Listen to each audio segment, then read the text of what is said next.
Hey, what's going on? I am Zach Myers. I am the lead guitar player for the band Shinedown.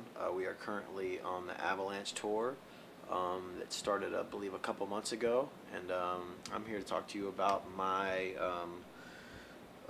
time with PRS and my signature model and a bunch of other stuff PRS related. I started playing guitar when I was 13. I got my record deal when I was 14. I toured during that till I was 18.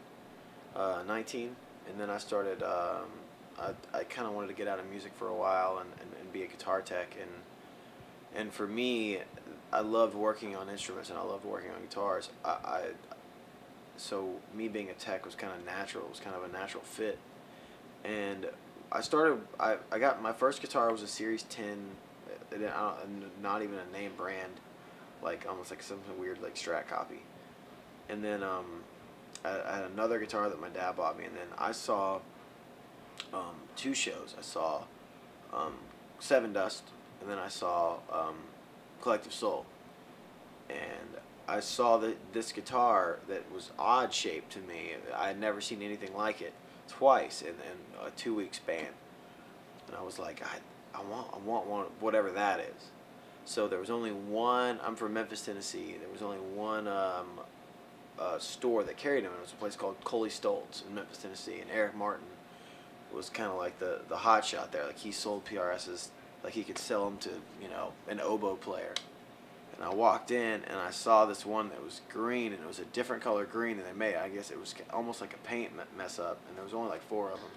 And it was a custom 22 with a trim, and I bought it and I fell in love with it, and from then on it was all PRS. I mean, then I got a McCarty, a tortoiseshell McCarty that I still have to this day as well. And after I kind of got, and I met Paul when I was 16, and I remember I judge all my experiences by people and who they are and how they treat other people. Our bass player's dad has a great way of saying, judge people's character on how they would treat, if you ever see them treat a waiter.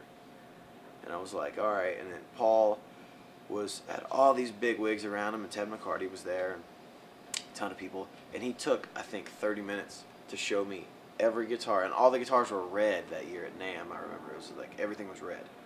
And he took me and he showed me every guitar and told me what the difference was. And I remember him taking that time with me. And no one knew, and he didn't know who I was.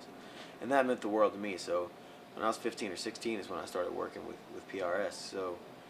And then when I transitioned into being a tech, I fell in love. I found a way to fall in love with the guitars all over again, because most of the bands I worked for were PRS guys. Three Doors Down, Dierks Bentley. It was just such a great transition for me, because working on these guitars, there was no work to them. I mean, you literally we would get with Chris from Three Doors Down, we'd get a new guitar out of the box, and it was. All I had to do was change strings on it. And for me, making that easy job to where if you get, brand A or brand B, once you put new strings on it, well, then you got to adjust the neck, and then you got to adjust the tailpiece, and then you have to set the guitar up. And that's the thing is, and all the way down to now to my SEs, I play these things 100% stock, and literally Sparky pulls them out of the box, and they're fine. So that has been kind of a short version of my history with PRS. 12 years now.